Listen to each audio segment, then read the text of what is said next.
What can you say about monogamy from the context of your book, from the context of evolutionary biology, from the context of being human? Yeah, I can say that I fully believe that we are actually enlightened, and that although monogamy is waning, that it is not waning because there is a superior system. It is waning for predictable other reasons. So let us just say there's a lot of pre-trans fallacy here where people go through a phase where they recognize that actually we know a lot about the evolution of monogamy, and we can tell from the fact that humans are somewhat sexually dimorphic that there has been a lot of polygyny in human history. And in fact, most of human history was largely polygynous. But it is also the case that most of the people on Earth today belong to civilizations that are at least nominally monogamous and have practiced monogamy. And that's not anti-evolutionary. What that is part of what I mentioned before, where human beings can swap out their software program.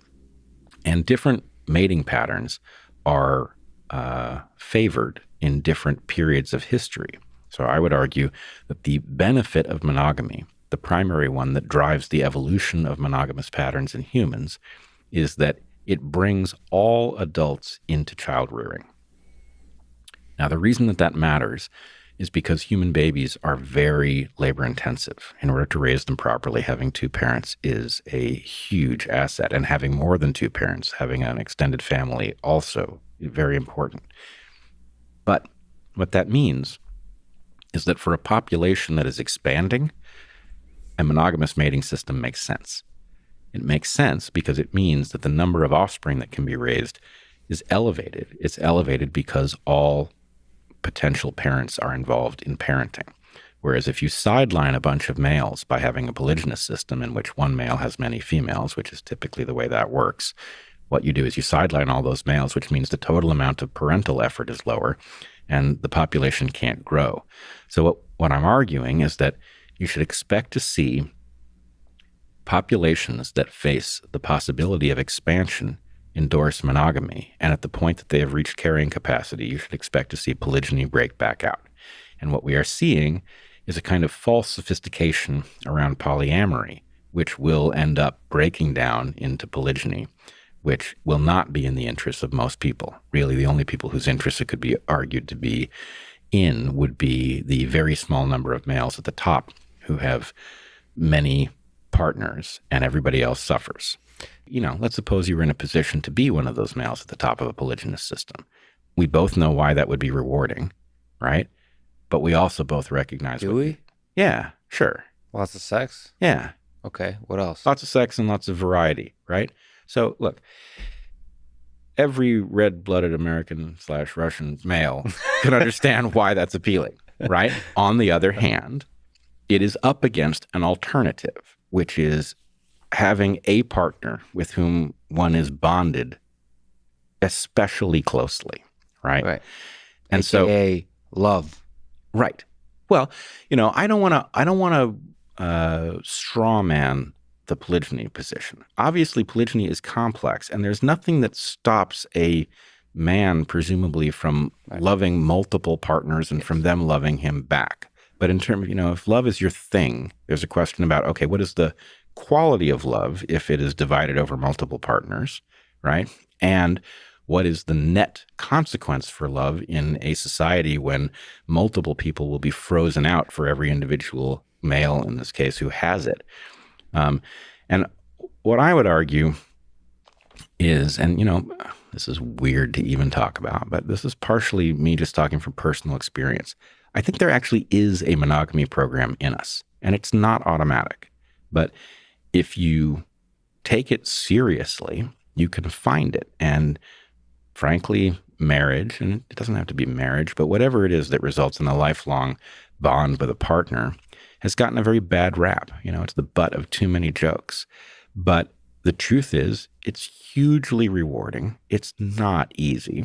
But if you know that you're looking for something, right? If you know that the objective actually exists and it's not some utopian fantasy that can't be found, if you know that there's some real world, warts and all version of it, then you might actually think, hey, that is something I want, and you might pursue it. And my guess is you'd be very happy when you find it. Yeah, I think there is getting to the fundamentals of the emergent. I feel like there is some kind of physics of love. So one, there's a conservation thing going on. So if you have like many partners, yeah, in theory you should be able to love all of them deeply. But it seems like in reality that love gets split. Yep. Now, there's another law that's interesting in terms of monogamy. I don't know if it's at the physics level, but if you are in a monogamous relationship by choice and almost as in slight rebellion to social norms, that's much more powerful. Like if you choose that one partnership, that's also more powerful.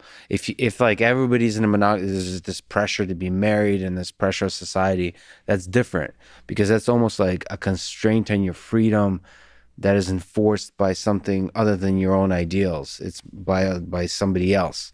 When you yourself choose to, I guess, create these constraints, that enriches that love. So there's some kind of love function, like E equals MC squared, but for love, that I feel like if you have less partners and it's done by choice, that can maximize that.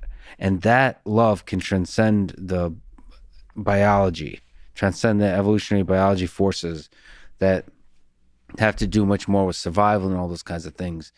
It can transcend to take us to a richer experience, which we have the luxury of having, exploring, of happiness, of joy, of fulfillment, all those kinds of things.